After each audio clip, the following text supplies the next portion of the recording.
Welcome sa Latter-day Understanding. Ako si Richard Greenland. Sa huling lesson natin, nag-usap tayo tungkol sa kautusan na binigay ng Diyos na lumipat ang mga miyembro ng simbahan sa Ohio.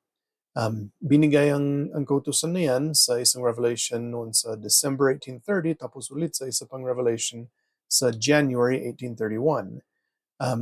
Yung karamihan or marami at least sa mga miyembro hindi naman nakalipat hanggang mga May 1831.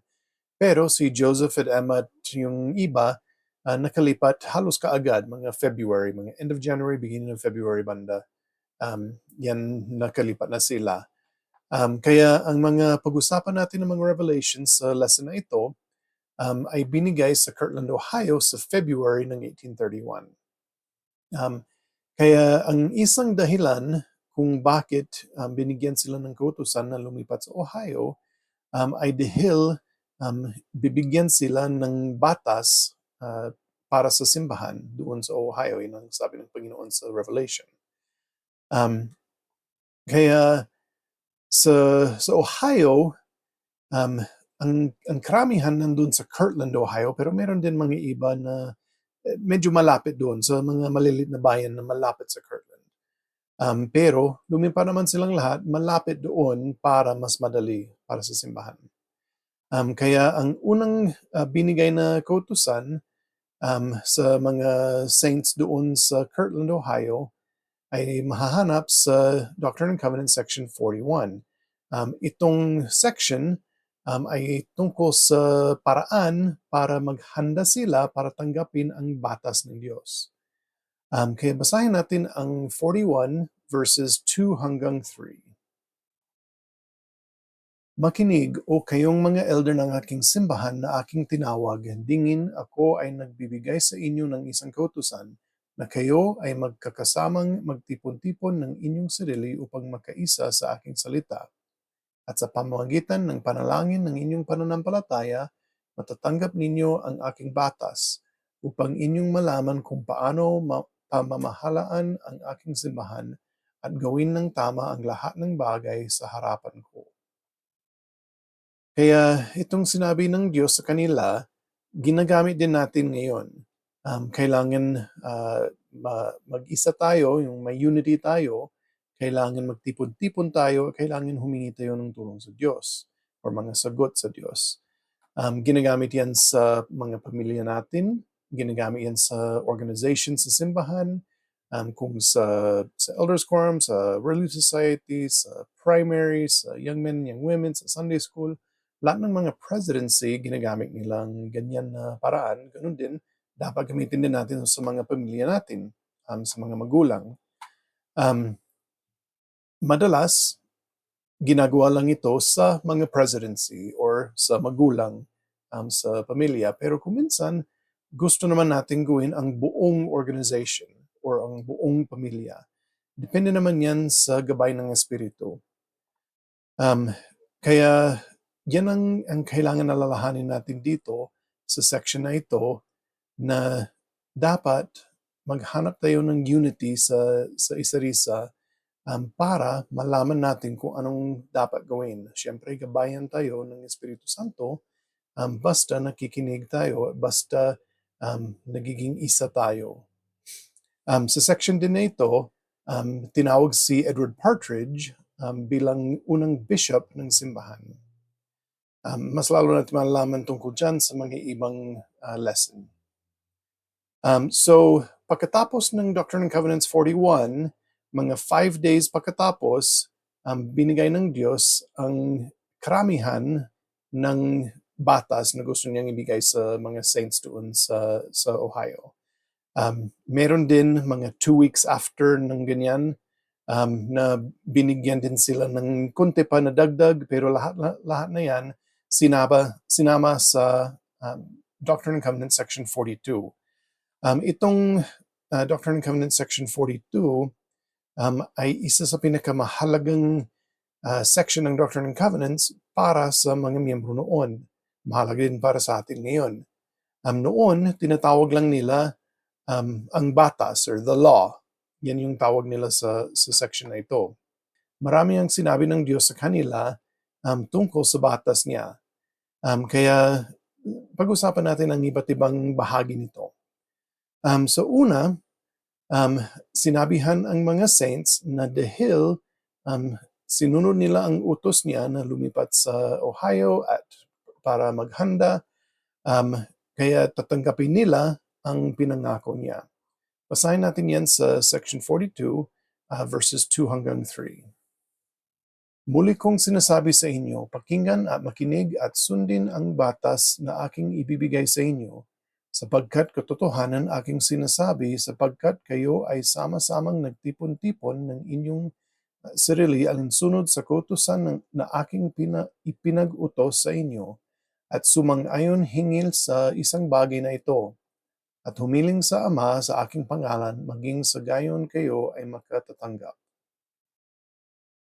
Kaya mahalaga talaga na sundin ang mga kautusan ng Diyos. Sinabihan din sila na kailangan maging isa, kailangan manalangin.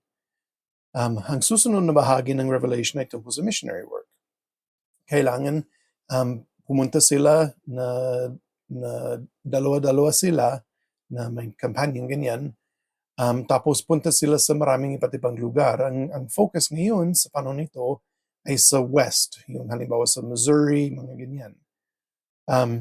Sinabihan din sila na kailangan magturo sila mula sa Biblia, mula sa Aklat ni Mormon, at mula sa mga revelation na natanggap ni Joseph Smith.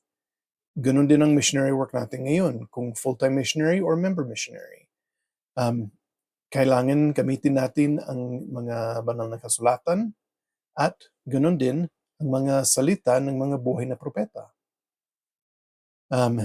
Ang isa din na sinabi sa kanila na sobrang mahalaga para sa pagbabahagi ng Ebanghelyo ay ang Espiritu Santo. Basahin natin yan sa Doctrine and Covenants 42, verse 14. At ang Espiritu ay ipagkakaloob sa inyo sa pamamagitan ng panalangin na may pananampalataya. At kung hindi ninyo natanggap ang Espiritu, hindi kayo magtuturo.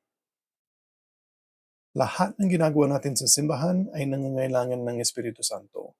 Kailangan natin ang gabay na yan. Kagaya ng sinabi ni President Nelson at sinabi ng mga iba maraming beses, kailangan natin ang Espiritu Santo para hindi tayo mamamatay sa espiritu na paraan sa mundong ito. So yan ang invitation din natin itong lesson. Isipin ang iyong kasulukuyang pagiging karapat-dapat. Gumawa ng anumang pagbabagong kailangan para maging karapat-dapat sa patuloy na pagsama ng Espiritu Santo. Kung hindi tayo karapat-dapat, hindi sasama sa atin ang Espiritu Santo at kailangan talaga natin yan. Sige, so ang susunod sa section na ito ay ang mga commandments na mga basic lang ito, yung mga simple lang ito, na meron sa Ten Commandments, meron din yung iba na binago ni Jesucristo nung pumunta siya dito sa buhay niya doon sa Jerusalem. Kaya hindi natin pag-usapan ang lahat-lahat nito dahil siyempre alam naman natin mga ito, yung huwag pumatay ng tao, huwag magsinungaling, huwag magnanakaw, mga ganyan. Pero ang isa din na sinabihan ang mga saints noon ay na dapat mag-take care sila sa mga poor, yung mga walang kaya. Si Joseph at yung mga iba na galing sa New York at Pennsylvania, nang lumipat sila sa Ohio, nakita nila na ang mga miyembro doon, ginagawa na nila already yung pagbabahagi ng lahat ng mga bagay. Dahil gusto nila maging katulad ng mga miyembro ng simbahan ni Jesucristo noon sa New Testament times. Na sinasabi na all things in common. Ibig sabihin, binabahagi lahat. Yan ang tinuturo din ng simbahan ni Sidney Rigdon at dahil karamihan ng mga miyembro dun sa Ohio ay galing sa simbahan na yan, tinuloy naman nila. Kaya ang Diyos, nagsabi siya sa kanila sa section 42 at sa mga ibang sections din na pag-usapan natin sa ibang lessons, na maganda ito, pero kailangan may mga specific na mga bagay na gawin. Kaya nagsabi ko pag-usapan natin ito mas lalo sa ibang lesson, pero ang basic na nangyayari dito ay ang lahat ng mga miyembro binibigay nila ang mga bagay, mga income nila sa bishop, tapos ang bishop ay nagbibigay sa lahat ng miyembro kung anong kailangan nila. Um, Mas komplikado konti kaysa dyan, pero pag-usapan natin sa ibang lesson. Basta para sa lesson na ito, ang mahalaga ay na kailangan alagaan natin ang mga pobre, mga pulubi, ang mga mahirap. Um, Kaya sa panahon natin, wala naman tayong ganito, yung tinatawag na law of consecration or yung united order na tinatawag ko minsan ito. Wala tayong ganyan, pero kailangan pa rin um, mag-alaga tayo sa mga mahirap. Kailangan magtulungan tayo. Meron tayong tithing, meron tayong fast offerings. Ganon din sa templo, kung nakapasok na kayo sa templo, na nakakuha kayo ng endowment, gumawa na rin kayo ng covenant na i-consecrate ninyo or ilaan ninyo ang lahat ng gamit ninyo, lahat ng kaya ninyo, lahat ng lahat sa mga bagay ng Diyos, sa plano niya, sa ginagawa ng Diyos. Kaya kailangan natin sundin yan na magtulungan tayo, mas lalo tulungan natin ang mga mahirap. Sige, so sa Section 42, mas marami pa talaga ang mga batas na binigay. Sobrang dami. Yan ay kung bakit mahalaga talaga para sa simbahan noon. Ganoon din sa ngayon. Siyempre ngayon meron tayong handbook na ginagamit na parang nag-take the place ng Section 42. Pero yung Section 42 na ito, mahalaga pa rin na basahin natin para malaman natin mas lalo kung anong kagustuhan ng Diyos para sa atin. May isa pa na bagay na gusto kong i-focus sa lesson na ito. Hahanap ito sa Section 42, verse 61. Kung kayo ay magtatanong, makatatanggap kayo ng paghahayag sa paghahayag, kaalaman sa kaalaman, upang inyong malaman ang mga hiwaga at mapamayapang bagay na yaong nagdadala ng kagalakan, na yaong nagdadala ng buhay na walang hanggan. Kaya dapat tumatanggap tayo ng revelation araw-araw, kahit maraming beses sa isang araw. Hindi siguro yan nangyayari para sa ating lahat. Alam ko talaga na kung minsan hindi ko napapansin ang revelation sa mga ibang araw, pero dapat nangyayari ito sa atin.